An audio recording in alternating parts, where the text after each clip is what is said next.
Day one, when everything happened, it was almost surreal. Like, I didn't really think it was happening. Kristin had been feeling sick for probably a week or so, high fever, stuff like that, and then just kind of dropped in the bathroom. I picked her up, chest to chest, carried her up the steps. I thought she was going to sit up on the edge of the bed when I put her down. She did not. When I put her down, she just kind of fell back and wasn't breathing. And then all of a sudden, she came to. Didn't remember me carrying her up the stairs or any of that. When the ambulance came, everything was fine. And then it was, let's go to the hospital, and things just kind of escalated quickly from there. So I first met Kristin Fludder when she came into the hospital. We presumed that she had something called viral myocarditis. Her heart muscle was not pumping well enough to supply oxygen and blood to the rest of her body, and quite frankly, she was dying. On the very first night, we put Kristin on ECMO, which allows a machine to take over complete function of her heart and lungs. So her heart, which was profoundly weak, did not have to do any work in order to keep her alive. The unfortunate part about it is both sides of her heart were actually in failure, which is an uncommon way for myocarditis to present. She had multi-system organ failure in the hospital. Her heart didn't work, her lungs didn't work, her kidneys didn't work, nothing worked. When this happened, we then had to do our first major operation on Kristin and put in her what is called biventricular support devices,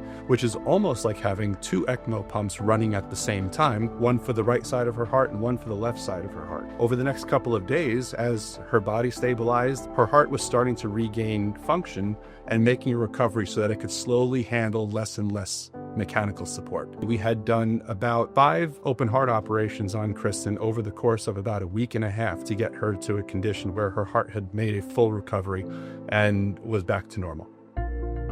So at Stony Brook Medicine, we are in a unique situation where we have the expertise, the equipment, and the multidisciplinary approach to help patients who have critical medical conditions unlike any other hospital or healthcare facility. The whole hospital staff was great. I had brought in pictures from home. I brought in music. There was music playing in the room all the time. Like, everybody just kind of went with it. It was awesome. When I left, they had all lined the hallway, and they wheeled me out and cheered, and it was so nice. They're like our family. They're wonderful. We would not be sitting here today having this interview if it wasn't for that whole team. Since Kristin left the hospital, I have kept in touch with them regularly just to keep up with each other's lives and talk about each other's families. Third child, before everything with the heart happened, there was a conversation sometimes, but it was never anything that we landed on. And then after the heart stuff, we had a conversation and said, well, clearly that's off the table now, because I don't think I could even handle that at this point. And then 2 months after I was home, I was pregnant. My first call was to Dr. Price.